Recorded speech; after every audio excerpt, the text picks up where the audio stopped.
عشق محبت عشق محبت آنا حضرت آنا حضرت عشق محبت عشق محبت آنا حضرت آنا حضرت. حاضرین باوقار، آئیے ہم اور آپ نبی آخر الزمان سرور کون و مکان رحمت عالم نور مجسم صلی اللہ علیہ وآلہ وسلم کی بارگاہ ناز میں درود و سلام کا نذرانے عقیدت پیش کریں اور پڑھیں. اللہم صلی علی سیدنا و مولانا محمد معدن الجود والکرم وآلہ کرام اجمعین. خدائے کریم کا لاکھ شکر اور اس کا احسان ہے کہ آج انجمن رضائے مصطفیٰ شہر بستی کے اہتمام میں دولت المکیہ کا 7واں درس ہونے جا رہا ہے. رب تعالی اپنے حبیب پاک کے طفیل اسے شرف قبولیت عطا فرمائے. یہ بات ذہن نشین رکھیں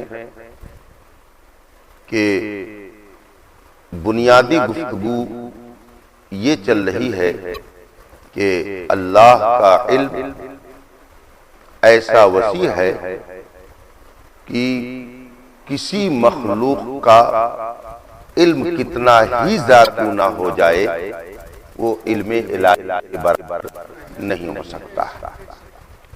چونکہ بدعقیدہ لوگوں نے علماء مکہ کے سامنے یہ بات رکھی تھی کہ ہندوستان کے مولانا احمد رضا خان صاحب رسول پاک کے علم کو اللہ کے علم سے مساوی اور برابر قرار دیتے ہیں. تو جب یہ بات اعلیٰ حضرت کے سامنے آئی تو آپ نے اس کا جواب دیتے ہوئے آپ تصنیف فرمائی.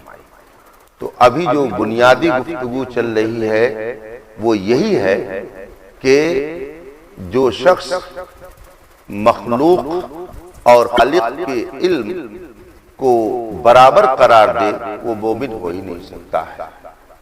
اعلیٰ حضرت اسی بات کو مفصل طور پر بیان فرما رہے ہیں کہ ہم علم الہی کے سلسلے میں کیا عقیدہ رکھتے ہیں اسے آپ خود ملاحظہ فرمائیں تو آپ خود فیصلہ کر لیں گے کہ جو لوگ ہمارے بارے میں یہ کہتے ہیں کہ ہم اللہ اور نبی کے علم کو برابر مانتے ہیں یہ سراسر غلط، جھوٹ، بہتان اور افتراء ہے.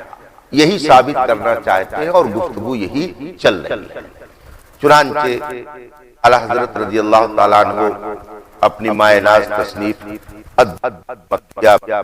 تحریر فرماتے ہیں. اقول ولو قطعنا فيه النظر عما مر لكفى برهانا عليه قوله تعالى وكان الله بكل شيء محيطا وذلك أن ذاته تعالى غير متناهية فلا يمكن لأحد من خلقه أن يعلمه كما هو بحيث يصح أن قال الآن عرف الله تبارك وتعالى عرفانا تاما لم يبق بعده في المعرفة الشيء فإنه لو كان كذا محاطا له وهو متعال عن أن يحيط به أحد بل هو بكل شيء محيط. وإنما يتفاضل العلماء بالله من الأنبياء والأولياء والصلحاء والمسلمين في علمهم بالله فلا يزالون يزدادون علما بعد علم إلى أبد الآباد ولا يقدرون من علمه إلا على القدر المتناهي ويبقى أبدا فيه ما لا يتناهى. فثبت أن إحاطة أحد الخلق بالمعلومات الله تعالى على جهة التفصيل التام محال شرعا وأقلا بل لو جمع علوم جميع العالمين أولا وآخرا لما كانت لها نسبة ما أصلا إلى علوم الله سبحانه وتعالى حتى حتى كنسبة حصة من ألف حصة قطرة إلى ألف بحر، وذلك لأن تلك الحصة من القطرة متناهية وتلك البحار الزواخر أيضا متناهيات، ولا بد للمتناهي من نسبة للمتناهي، فإنا لو أخذنا أمثال تلك الحصة من البحار مرة بعد أخرى لا بد أن يأتي على البحار يوم تنفض وتفض تناهيها، أما غير المتناهي فكل ما أخذت منهم أمثال المتناهي وإن كان بالغا في الكبر ما بلغ كان الحاصل متناهيا أبدا والباقي فيه غير متناه أبدا فلا يمكن حصول نسبة أبدا. هذا هو إيماننا بالله تبارك وتعالى. وإليه أشار الخضر إذ قال لموسى عليه الصلاة والسلام في نقرة العصفور من البحر ما قال، فهذا قسم مختص بالله تبارک و تعالی. یہ الدولۃ المکیہ کی وہ چمکتی دمکتی عبارت ہے جس میں اعلیٰ حضرت رضی اللہ تبارک و تعالی نے اللہ تبارک و تعالی کے علم کی کیفیت کو بیان کرنا چاہا ہے اور یہ بتایا ہے کہ اللہ تبارک و تعالی کا علم کس طرح ہے اور مخلوق کا علم کس طرح ہے. چنانچہ اس سلسلے میں گفتگو کرتے ہوئے اعلیٰ حضرت فرماتے ہیں، اور اگر ہم تمام تقریر سے قطع نظر بھی کریں تو اس پر دلیل قاطع ہونے کے لیے یہ آیت کریمہ ہی بس ہے کہ اللہ ہر شے کو محیط ہے، اس لیے کہ ذات الہی محدود نہیں تو اس کی مخلوق میں کسی کو ممکن نہیں کہ اللہ تعالیٰ کو جیسا وہ ہے تمام وکال ایسا پہچان لے کہ یہ کہنا صحیح ہو جائے کہ اب اللہ تعالیٰ کی معرفت حاصل ہو گئی جس کے بعد اس کی معرفت سے کچھ باقی نہ رہا. اس کا مطلب کیا ہے؟ اعلیٰ حضرت فرمانا چاہتے ہیں کہ آدمی جب کسی چیز کو جاتا ہے تو اس کے علم کے دائرے میں وہ شے آ جاتی ہے، علم اس کو گھیر لیتا ہے. تو اگر اللہ تبارک و تعالی کو کوئی جان گیا تو اس کا مطلب یہ ہے کہ اللہ کو اس نے، حالانکہ ساری کائنات کو وہ گھیر ہوئے ہے اس کو کوئی نہیں گھیر سکتا. تو مخلوق کو جس قدر بھی علم ہو جائے، جتنا بھی علم ہو جائے، لیکن وہ یہ کہہ ہی نہیں سکتا ہے کہ میں نے خدا کی کما حقہ معرفت حاصل کر لی، اس لیے کہ اللہ کی ذات غیر متناہی، اس کی صفات غیر متناہی اور ہر صفت میں بے شمار غیر متناہی جلوے ہیں. تو کوئی مخلوق بڑا سے بڑا شخص کیوں نہ ہو، کسی اعلیٰ درجے پر کیوں نہ ہو، وہ اللہ کی ذات اور اس کی صفات کی معرفت کما حقہ حاصل نہیں کر سکتا. وہ ہر شے کو محیط ہے، اس کو کوئی شے محیط نہیں ہے. ہر شے اس کے دائرے ہے مگر وہ کسی کے دائرے میں. ظاہر سی بات ہے کہ جب ہمارا یہ ایمان ہے تو بھلا یہ کیسے کہا جا سکتا ہے کہ احمد رضا نے رسول پاک کے علم کو خدا کے علم برابر کر دیا. کم از کم آدمی اتنا تو سوچتا کہ علم الہی کی کیا حقیقت ہے اور ایک مخلوق کا علم کس طرح سے ہوتا ہے. پوری بات جو اعلیٰ حضرت نے آئی ہے اور جو میں نے ترجمہ کیا ہے اس کا خلاصہ یہ ہے جو میں نے آپ کے سامنے پیش کیا. وہ ہر شے کو محیط ہے، وہ ہر شے کو اپنے دائرے میں لیے ہوئے ہیں اپنی قدرت اور اپنے علم کے اعتبار سے، مگر اس کی ذات اور اس کی صفات کا کوئی احاطہ کرے اور کوئی یہ چاہے کہ میں اس کی ذات کو اپنے دائرے میں لے لوں گا علم کے اعتبار سے، خود کے اعتبار سے، تو یہ محال ہے. ایسا ہو ہی نہیں سکتا.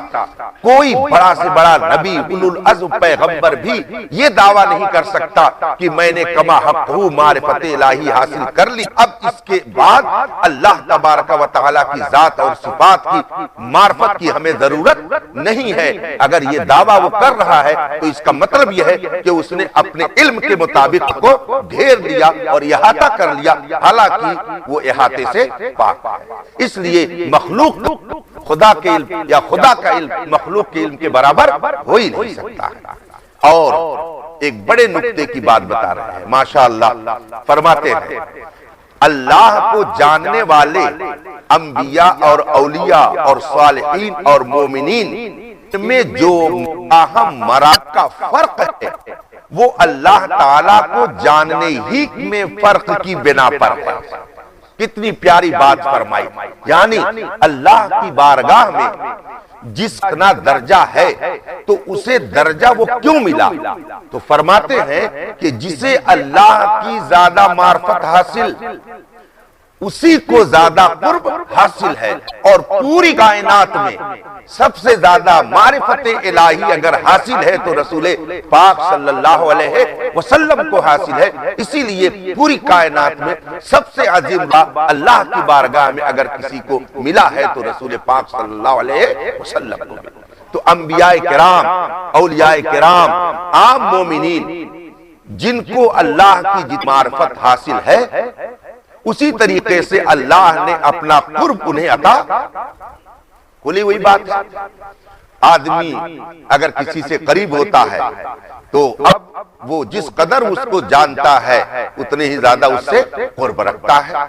بس ایسے ہی اس کو سمجھا جائے کہ اللہ تبارک و تعالیٰ کی ذات و صفات کی معرفت جس کو ادا ہوتی ہے اللہ کی بارگاہ میں اس کا درجہ اسی طریقے سے ہو جاتا ہے۔ عام مومنین کو اللہ کی ذات و صفات کی بہت معمولی معرفت ہوتی ہے تو ان کا درجہ بھی معمولی۔ اب ان سے بڑھ کر کے صالحین اولیاء کرام جن کو اللہ کی معرفت کچھ حاصل ہوتی ہے، اب ان کے بعد انبیاء کرام ہیں، اور پھر انبیاء کرام میں سب سے زیادہ معرفت الہی رکھنے والی ذات رسول پاک صلی اللہ علیہ وسلم۔ اور دوسری بات، حضرت سیدنا صدیق اکبر رضی اللہ تبارک و تعالی عنہ کے بارے میں رسول پاک صلی اللہ علیہ وسلم نے ارشاد فرمایا، ما فاق ابو بکر بکثرۃ الصلاۃ والصوم۔ تم لوگ یہ سمجھتے ہو کہ ابو بکر کو زیادہ فوقیت اس لیے مل گئی کہ وہ زیادہ روزہ اور نماز پڑھتے ہیں؟ رسول پاک فرماتے ہیں ما فاق ابو بکر بکثرۃ الصلاۃ والصوم، زیادہ روزہ نماز کی بنیاد پر ان کو فوقیت نہیں ملی، ولیکن بشیء اقر فی قلبی، اللہ تبارک و تعالیٰ نے ابو بکر کے دل میں اسپیشل ایک معرفت کی چیز رکھ دی ہے جس کی وجہ سے ان کا رتبہ سب سے زیادہ بلند ہو گیا ہے۔ تو اب وہ کیا چیز ہے جو ان کے دل میں سب سے زیادہ ہے؟ وہ رسول پاک صلی اللہ علیہ وسلم کی معرفت اور رسول پاک کے وسیلے سے خدا کی معرفت۔ تو اب گویا مطلب یہ ہوا کہ سارے انبیاء کرام میں معرفت الہی سب سے زیادہ ہمارے آقا و مولا کو حاصل ہے، اور ساری کائنات کے انسانوں میں نبیوں کے بعد سب سے زیادہ معرفت الہی صدیق اکبر کو حاصل ہے۔ اللہ تبارک و تعالیٰ کو جاننے والے انبیاء اور اولیاء اور صالحین اور مومنین ان میں جو باہم مراتب کا فرق ہے وہ اللہ تعالیٰ کو جاننے ہی میں فرق کی بنا پر ہے۔ جو جتنا جانتا ہے اس کا درجہ اسی طریقے سے ہوتا ہے، جو جتنا زیادہ جانتا اتنا ہی زیادہ اس کا مرتبہ ہے۔ تو بلا تو ہمیشہ ابد تک انہیں علم پر علم بڑھتا رہے گا، ہمارا اور آپ کا علم بڑھتا رہے گا۔ ہم اور آپ محسوس کرتے ہیں، ظاہر سی بات ہے کہ آج سے 10 سال جو ہماری زندگی تھی وہ دینیات کے حوالے سے ایسی نہیں تھی، اور ہم مسائل شریعہ کو اس طرح نہیں جانتے تھے، ہمارے دل میں اور رسول کی محبت اور معرفت اس طرح نہیں تھی۔ تو دن بدن اس میں اضافہ ہوتا جاتا ہے۔ یہ مخلوق کا علم ہے، اور کبھی اس کے علم میں سے قادر نہ ہوں گے قدر متناہی پر یعنی یہ جو ہم کو اللہ کی معرفت حاصل ہوتی ہے تو ایک کچھ ہی حصہ ملتا ہے، ایک متناہی درجے تک ہی ہم کو اس میں سے کچھ حصہ ملتا ہے۔ اس کا علم تو غیر متناہی ہے، ہم اس کے غیر متناہی علم کو تھوڑی لے لیں گے، بلکہ اس میں سے وہ کچھ ہمیں عطا فرما دیتا ہے، اور ہمیشہ معرفت الہی سے غیر متناہی بھی رہے گا۔ یعنی آپ کتنا ہی علم حاصل کر لیں، اللہ و رسول کی معرفت کتنی ہی حاصل کر لیں، مگر پھر بھی آپ کا جو علم رہے گا وہ لمٹ ہی میں رہے گا، انلمیٹڈ نہیں ہو سکتا ہے۔ تو ثابت ہوا کہ جمیع مخلوقات الہیہ کو، جمیع مخلوقات الہیہ، اللہ کی جتنی مخلوقات ہے ان ساری مخلوقات کو پوری تفصیل کے ساتھ کسی مخلوق کا محیط ہو جانا عقلاً اور شرعاً دونوں طرح محال ہے۔ کیا مطلب ہوا؟ یعنی جتنی مخلوقات الہیہ ہے، ساری مخلوقات کا احاطہ اگر کوئی ایک ذات کر لے تو ایسا نہیں ہو سکتا، یعنی مخلوق ایسا نہیں کر سکتا، یہ عقلاً بھی محال ہے اور شرعاً بھی محال ہے۔ اب ایک اصطلاحی لفظ ہے، ذرا اس کی بھی وضاحت سن لیجئے۔ کچھ چیزیں ایسی ہوتی ہیں کہ عقل ایٹومیٹک فیصلہ کرتی ہے کہ ایسا نہیں ہو سکتا ہے، اور کچھ چیزیں ایسی ہوتی ہیں کہ عقل کے اعتبار سے تو وہ چیز ہو سکتی ہے، مگر شریعت نے کہہ دیا ہے کہ ایسا نہیں ہوتا ہے، تو یہ دونوں الگ الگ چیزیں ہیں۔ اگر عقل خود فیصلہ کر دے کہ ایسا نہیں ہو سکتا ہے، یہ محال ہے، تو اس کو شریعت کی بولی میں کہتے ہیں محال عقلی۔ محال عقلی، مثلا زید وجود میں آ گیا، پیدا ہو گیا، اب اس کو باپ ہونا تھا وہ ہو گیا، اب اس کا کوئی دوسرا باپ، یہ محال۔ عقل خود فیصلہ کر دے رہی ہے کہ اب اس کا دوسرا کوئی باپ نہیں ہو سکتا ہے، اس کو بولتے ہیں محال عقلی۔ عقل خود فیصلہ کر لے، اس میں شریعت کی ضرورت نہ پڑے۔ دن اور رات اکٹھا ہونا، عقل خود فیصلہ کر، ایسا کیسے ہو سکتا ہے کہ دن اور رات دونوں اکٹھا ہو جائے؟ عقل خود فیصلہ کر دے رہی ہے کہ ایسا نہیں ہو سکتا، اس کو بولتے ہیں محال عقلی۔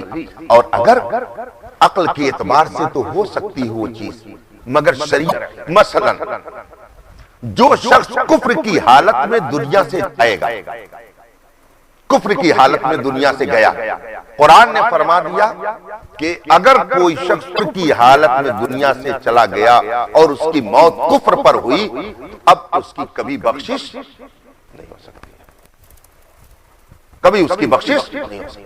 قرآن پاک اللہ کا ارشاد ہے، ان اللہ لا یغفر ان یشرک بہ ویغفر ما دون ذلک لمن یشاء۔ اللہ تبارک و تعالی شرک اور کفر بخشے گا اور اس کے علاوہ جو گناہ چاہے گا بخش دے گا۔ تو اگر کوئی شخص شرک اور کفر کی حالت میں دنیا سے گیا تو اب اس کی بخشش، مگر یہ بتائیے کہ کیا آپ کی یہ کہہ رہی ہے کہ نہیں کہ اگر اللہ چاہے تو بخش سکتا ہے؟ تو آپ کی عقل فیصلہ کر رہی ہے کہ اگر اللہ چاہے تو بخش دے، مگر چونکہ قرآن میں آیت آ چکی ہے کہ اب اس کی بخشش، تو اب یہ جو محال ہوا ہے عقل کے اعتبار سے نہیں بلکہ شریعت کے اعتبار سے، تو اس کو کہا جاتا ہے محال شرعی۔ جیسے قرآن نے فرما دیا، ان الذین کفروا سواء علیہم اانذرتہم ام لم تنذرہم لا یؤمنون۔ قرآن آیت کریمہ ہے سورہ بقرہ کی۔ بے شک جنہوں نے کفر کیا آپ انہیں ڈرائیں یا نہ ڈرائیں، لا یؤمنون، وہ ایمان نہیں لائے۔ ظاہر سی بات ہے قرآن کی اس آیت کریمہ سے تو یہ ثابت ہو رہا کہ جو کافر ہیں وہ مومن نہیں ہوں گے، حالانکہ الحمدللہ ہم یہ دیکھ رہے ہیں کہ روزانہ کچھ نہ کچھ ہو رہے ہیں اور انشاءاللہ ہوتے رہیں گے۔ تو قرآن تو ایک طرف کہتا ہے جو کافر ہے وہ مومن نہیں ہوں گے، اور دوسری طرف حالات یہ ہے کہ روزانہ کچھ نہ کچھ دائرہ اسلام میں داخل ہو رہے ہیں، تو کیا مطلب ہے اس کا؟ تو اب اس بارے میں مفسرین کرام فرماتے ہیں کہ یہ ان چند خاص لوگوں کے بارے میں آیت نازل ہوئی اور ان کے بارے میں رسول پاک صلی اللہ علیہ وسلم کو خبر دی گئی کہ یہ ایمان نہیں لائے۔ ابو جہل، عتبہ، شیبہ، ابو لہب وغیرہ، ان کے بارے میں فرمایا گیا ہے کہ یہ جو کافر ہے یہ خاص لوگ، یہ ایمان۔ اب مجھ کو یہ بتائیے کیا بحیثیت انسان ان کا ایمان لانا محال ہے؟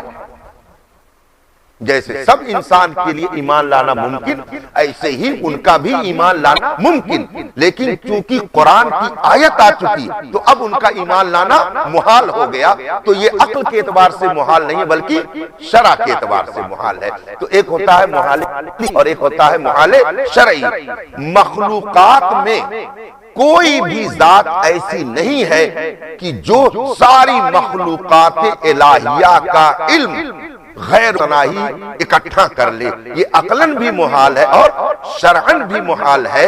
ساری مخلوقات کا علم اگر کسی کو ہے تو صرف وہ خداوند قدوس کی ذات ہے۔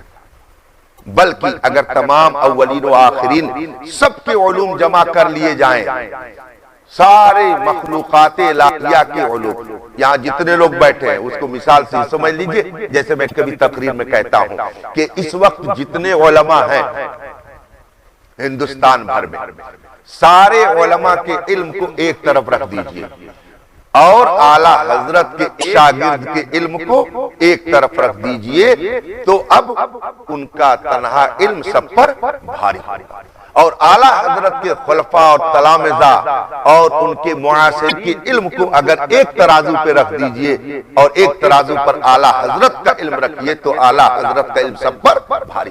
یہ ہوتی ہے نسبت۔ تو اب اعلیٰ حضرت یہ فرما رہے ہیں تمام اولین و آخرین ساری مخلوقات کو جو اللہ نے علم دیا، عام مومنوں کو بھی دیا، غیروں کو بھی دیا، صالحین بھی دیا، اولیاء کرام کو بھی دیا، غوث، اغواث، اقطاب، ابدال سب کو دیا، انبیاء کو دیا، سید الانبیاء کو دیا، ساری مخلوقات کو جو اللہ نے علم دیا، ان سارے علوم کو ایک طرف رکھیے اور علم الہی کو ایک طرف رکھیے تو سمندر کے لاکھویں، ایک سمندر سے ایک قطرہ لیجئے اور اس ایک قطرے کا 10 لاکھ حصہ کیجئے تو اس ایک حصے کو اور 10 لاکھ سمندر سے نسبت لگائیے تو دونوں میں کوئی نسبت۔ تو جو شخص علم الہی کے بارے میں یہ عقل رکھتا ہو اس کے لیے کہنا کہ وہ اللہ کے علم اور نبی کے علم کو برابر قرار دیتا ہے، یہ کھلا ہوا جھوٹ اور فریب ہے۔ یہ ہے حاصل گفتگو۔ فرماتے ہیں بلکہ اگر تمام اولین و آخرین سب کے علوم جمع کر دیے جائیں تو ان کے مجموعہ کو علوم الہیہ سے اصلاً کوئی نسبت ہوگی، یہاں تک کہ وہ نسبت نہیں ہو سکتی جو ایک اونٹ کے 10 لاکھ حصوں میں سے ایک حصہ کو 10 لاکھ سمندروں سے، ایک بوند اور اس کا 10 لاکھ حصہ کیجئے اور پھر 10 لاکھ سمندر اور مقابلہ کیجئے تو اس میں بھی کوئی ایسی بھی نسبت نہیں۔ یہاں تو کچھ نہ کچھ نسبت ہے، یہاں کچھ نہ کچھ نسبت ہے۔ اعلیٰ حضرت آگے فرماتے ہیں کہ وہ نسبت یہاں کیا ہے کہ یہ بھی محدود اور یہ 10 لاکھ جو سمندر ہے یہ بھی محدود ہے، مگر یہاں تو ایک طریقے سے نسبت، وہاں ایسی بھی کوئی نسبت نہیں ہو سکتی ہے۔ تو جو علم الہی کے بارے میں ایسا واضح عقیدہ رکھتا ہو اس کے بارے میں یہ کہنا کہ وہ نبی کے علم کو خدا کے علم کے برابر قرار دیتا ہے، یہ جہالت اور حماقت اور ان پر افتراء ہے۔ فرماتے ہیں کہ جو ایک بوند کے 10 لاکھ حصوں میں سے حصہ کو 10 لاکھ سے، اس واسطے کہ بوند کا یہ حصہ بھی محدود ہے اور وہ دریائے زخار بھی متناہی اور محدود ہے۔ 10 لاکھ سمندر ہو تو اس کو ختم ہونا ہے۔ قرآن خود ارشاد فرماتا ہے قُلْ لَوْ كَانَ الْبَحْرُ مِدَادًا لِكَلِمَاتِ رَبِّي لَنَفِذَ الْبَحْرُ قَبْلَ أَن تَنفَذَ كَلِمَاتُ رَبِّي وَلَوْ جِئْنَا بِمِثْلِهِ مَدَدًا۔ قرآن پاک میں اللہ ارشاد فرماتا ہے کہ اگر اللہ کے کلمات کو تم لکھنا چاہو اور سمندر کو روشنائی بنا لو اور پھر لکھتے رہو تو وہ سمندر خشک ہو جائے، مگر اللہ کی باتیں ختم نہیں۔ وَلَوْ جِئْنَا بِمِثْلِهِ مَدَدًا، اگر کہ جتنے سمندر موجود ہیں لکھتے لکھتے روشنائی بنا کر کے اس کو پھر اتنے ہی سمندر ہو جائیں اور اس سے روشنائی بنا کر کے لکھو تو سب خشک ہو جائیں گے، مگر رب کے کلمات مکمل نہیں ہو سکتے۔ اور بہت ایمان افروز بات ایک بزرگ نے فرمائی ہے کہ وہ اللہ کے کلمات کیا کہ جن کو سارے سمندروں کو روشنائی بنا کر کے لکھا جائے تب بھی وہ کلمات ختم نہیں ہوں گے۔ تو ایک بزرگ فرماتے عارف باللہ وہ رسول پاک کی حمد و ثنا ہے، رسول پاک صلی اللہ علیہ وسلم کی تعریف ہے۔ اللہ کے کلمات کیا ہیں؟ رسول پاک صلی اللہ علیہ وسلم کی حمد و ثنا کہ اگر سارے سمندروں کو روشنائی بنا دیا جائے اور اس سے حمد مصطفیٰ لکھی جائے، رسول پاک کی مدح و ثنا لکھی جائے، سمندر خشک ہو جائیں گے، مگر نبی کی تعریف کا قصہ تمام نہیں ہو سکتا ہے۔ لا یمکن الثناء کما کان حقہ، بعد از خدا بزرگ تو یہ قصہ مختصر، تیرے تو وصف عیب تناہی سے ہے بری، حیران ہوں میرا میں کیا کیا کہوں تجھے۔ یہ ہے وہ بات جو اعلیٰ حضرت نے فرمائی۔ اب آگے ارشاد فرماتے یہ ہے ہمارا ایمان اللہ۔ گفتگو فرما دی اور فرماتے ہیں کہ اللہ کے بارے میں ہمارا یہ ایمان ہے۔ اب آپ لوگ فیصلہ کیجئے کیا ہم نبی پاک صلی اللہ علیہ وسلم کے علم کو خدا کے برابر قرار دیتے ہیں؟ آپ خود فیصلہ کیجئے۔ اعلیٰ حضرت نے آخر میں یہ دیا فرماتے یہ ہمارا ایمان اللہ پر۔ اور اسی طرح حضرت خضر علیہ السلام نے ارشاد فرمایا اپنے اس قول میں جو موسیٰ علیہ السلام سے کہا جس وقت چڑیا نے سمندر سے ایک چوچ بھر کر پانی لیا، یعنی اعلیٰ حضرت سمجھا رہے ہیں کہ حضرت خضر علیہ السلام کا حضرت موسیٰ علیہ السلام کے ساتھ جو ایک واقعہ پیش آیا تو ایک چڑیا نے اپنی چونچ میں ایک بوند پانی لیا، ایک قطرہ، اور پھر اس کے بعد میں مال کے طور پر اس کو سمجھایا حضرت خضر علیہ السلام نے کہ دیکھو ایک بوند ہے جو اس نے لیا ہے اور یہ سمندر ہے، بتاؤ دونوں میں کیا نسبت ہے۔ تو اب جس طرح سے حضرت خضر علیہ السلام نے حضرت موسیٰ علیہ السلام کے سامنے ایک بوند اور ایک سمندر کو مثال دے کر کے سمجھایا، اعلیٰ حضرت فرماتے ہیں بس میں نے سمجھا دیا، اب اسی سے تم کو جان لینا چاہیے کہ علم الہی کیا ہے، علم مخلوق کیا ہے۔ تو یہ قسم اللہ تبارک و تعالی کے ساتھ خاص ہے۔ آپ کو یاد ہوگا کہ اعلیٰ حضرت نے اس گفتگو کے آغاز میں فرمایا تھا کہ اولاً علم کی دو قسم ہیں، ایک علم مطلق اور ایک مطلق علم، اور دونوں کی دو دو قسمیں ہیں، ایک علم اجمالی اور ایک علم تفصیلی۔ اس طرح سے دو کو دو میں ضرب دینے سے چار قسمیں حاصل ہوئی تھی، اور اعلیٰ حضرت نے فرمایا تھا کہ ایک قسم یہ خاص ہے اللہ کے ساتھ، اور بقیہ جو تینوں قسمیں ہیں وہ مخلوق کے لیے ہے۔ گویا انبیاء، اولیاء، صالحین، اغواث، اقطاب، ابدال، حتیٰ عام مومنین انہی تینوں میں سے حصہ پاتے ہیں، اور پہلا علم وہ خاص ہے اللہ تبارک و تعالی کے ساتھ۔ چونکہ دو چار سطر ہے اس لیے میں اس موضوع کو ختم کرنا چاہتا ہوں تاکہ آگے پھر دوسرا موضوع اس حوالے سے کیا رہی۔ باقی تین قسم یعنی علم اجمالی اور مطلق اجمالی اور تفصیلی، یہ قسمیں اللہ تعالیٰ کے ساتھ خاص نہیں، بلکہ اگر اجمال کو ہم مرتبہ بے شرط لا شے میں لیں، یعنی وہ جس میں ایک مال دوسرے سے پورے طور پر ممتاز نہ ہو، جب تو اجمالی کی دونوں قسمیں اللہ کے لیے مقبول ہوں گی۔ اجمال جیسے بستی شہر کئی کلومیٹر میں ہے، اب دیکھیے کسی نے کہا تو ایک اجمالی خاکہ ہر ایک کے ذہن میں ہے، لیکن ہر ایک کی دل کی پورب سے پچھم طرف کئی کلومیٹر ہے، اتر سے دکھن طرف کئی کلومیٹر ہے، اور پھر یہ کہ ہر ایک مکان کا دوسرے مکان سے کتنا فاصلہ ہے، اور ہر مکان میں کتنے کمرے ہیں، پھر کمروں کتنے گوشے ہیں، کتنی الماریاں ہیں، یہ ہوئی تفصیل۔ مگر آپ کو اجمالاً اتنا علم ہے کہ بستی 6-7 کلو، تو اب یہ اجمالی علم تو سب کو ہے، ایک بچے کو بھی ہے ایک، بس فرق یہ ہے کہ اگر کوئی لیکپال ہوگا تو اس کو زیادہ علم ہوگا اور کوئی عام آدمی ہوگا تو اس کو کم ہوگا۔ ہمارے مولانا غلام نبی صاحب کے پاس چونکہ ہر محلے سے چھپانے کے لیے لوگ آتے ہیں تو ان کو محلوں کا علم زیادہ ہوگا اور دوسرے کو ان کے مقابل کم ہوگا، مگر یہ ہے علم اجمالی، اس کو علم اجمالی بولتے ہیں، اور یہ علم اجمالی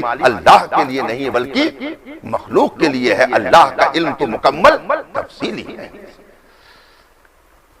اور بندوں کے ساتھ ان کا خاص ہونا واجب ہوگا۔ یہ علم جو ہے یہ بندوں ہی کے لیے ہے، خدا کے لیے نہیں۔ علم اجمالی کا بندوں کے لیے حاصل ہونا بدیہی اور ضروریات دین سے، یہ تو عام سی بات ہے۔ ہر شخص کہتا ہے ہاں میں بستی جانتا ہوں، ہر شخص میں سے کہتا ہے ہاں بستی میں جانتا ہوں، لیکن اگر پوچھ لیجئے کہ ممبئی کہاں سے شروع اور کہاں پہ ختم ہے اور کئی کلومیٹر ہے